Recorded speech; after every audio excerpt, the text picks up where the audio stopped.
Hello and welcome to week 5. This week we're going to look at entities and symbols, and then we're just going to try to understand what responsive web design is. My name is Mildred. When we talk about responsive web design, we don't mean mobile app development, but we mean creating our web pages so that regardless of the screen size, they look good. We can present well. If you have a phone little screen, it resizes, or it has a different style for a smaller screen, and so on.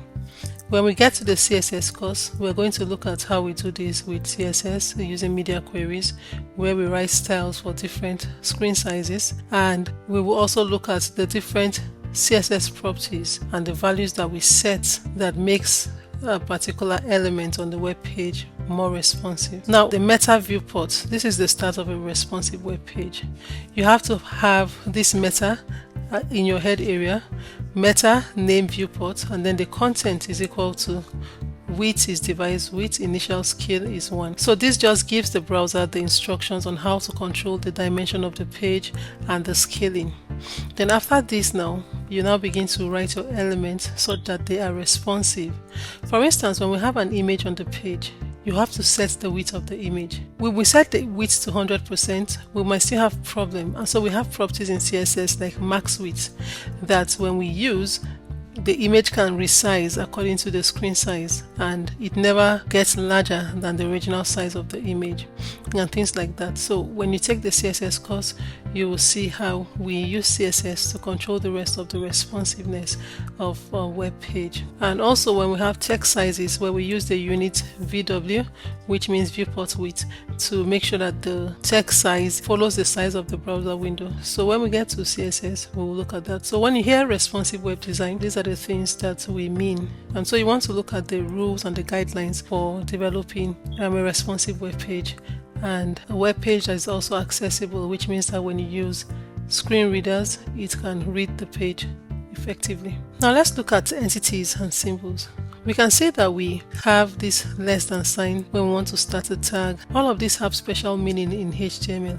Whenever we see a less than sign like this, HTML just assumes that you are trying to type the name of an element, and it will just look at this like it's an element and give you a close tag. Now, what if we want to write mathematical equations on a web page? And let's say, for instance, I put a p tag and I say 5 is greater than 3. Now, while this looks okay, this has special meaning, and in some editors it will tell you, it will give you an error. When you refresh, this can display on the page correctly, but you won't know in advance what to expect from things like this, because this has a special meaning in HTML. Or if I use the less than sign, we will see that it's going to have a problem. Now it has a problem, highlighting it in red. Assuming I don't have this here and I've just put a greater than sign here, it doesn't have a problem because there is no corresponding open tag. So to avoid all of these problems, we have entity names and entity numbers that we use for any character that has special meaning in HTML. We also use this to create symbols and emojis and things that our keyboard does not have. So let's say, for instance, we want to do the same 5 is less than 5. We can now use the entity name for that, which is going to be ampersand less than LT, like this, and then you put a semicolon. And when I refresh my page, I will see that 5 is less than, and so I want to put 5 is less than what? 3, like this. So let's say we want to change this to greater than, so it will be ampersand GT, and let's say 5 is greater than 3. So because we know 5 is not less than 3, but this is just an example. So if we want to do that for different symbols, we can say something like less than or equal to. Let's use 5 and 5. Let's say 5 is less than or equal to LE, like this. So you don't have to have all of this in your head, you just need to have a reference, and your course resource has a link to a reference where you see the different entity names that you can use. So you just need to take note of the syntax, that you put an ampersand and then the name there with a semicolon. You want to put it where you want it to appear on the web page. If it's between 2 items or between 2 texts on the page, you put it between those 2 texts. Now this is the entity name. When we want to use entity numbers instead of the name, when we use the ampersand sign, we're going to use the number sign hash like this, and then we write the entity number. Let's say we want to write this less than, and I already know from the reference sheet that the entity number for less than is 60. I'll put ampersand, the number sign 60, and then let's say 5 is less than 8, for instance. So let's refresh our page to see. So we have 5 is less than 8.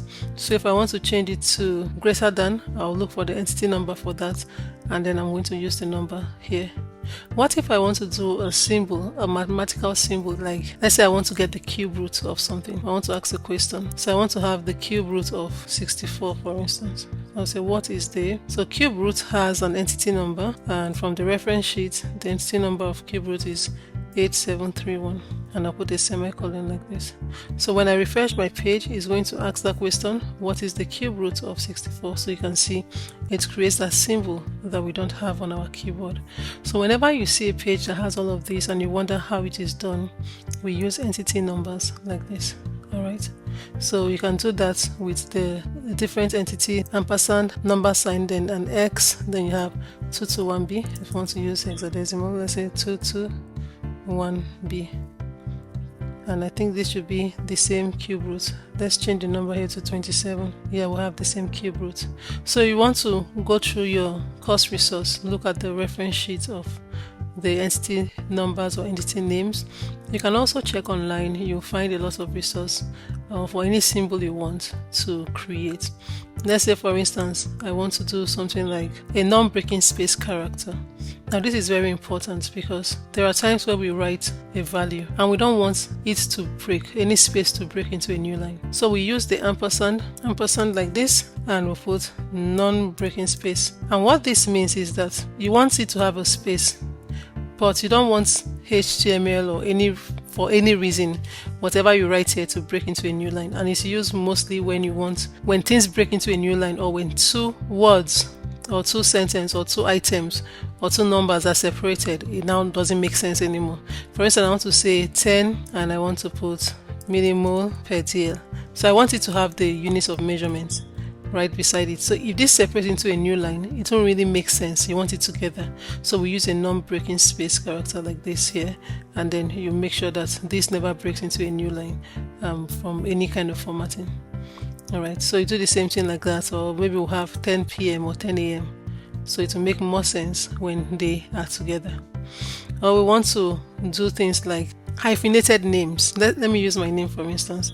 I want to write my name, and my last name is hyphenated, and I don't want it to break apart because it doesn't make sense when it breaks. So instead of using the hyphen here, I will use ampersand number 8209 and a semicolon, and then this will know that that is a hyphen that should not be separated. These two names go together, there should be no separation. So if it was a space, then the browser can actually strip spaces or whatever program you have running, but you want it to be together. We might have text on the page, let's say in different language.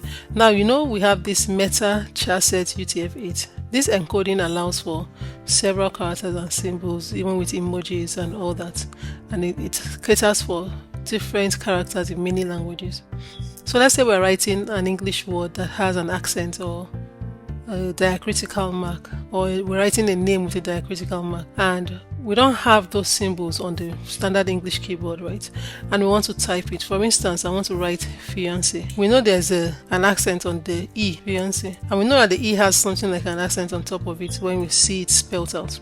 We want to do something like that. We can use the entity number to do that. So when after the letter where you want that mark, you can put the entity number for that symbol you want. So what I want is an ampersand, the number sign 769, and when I go to my page and I refresh, I have it written with that accent that I want it to have.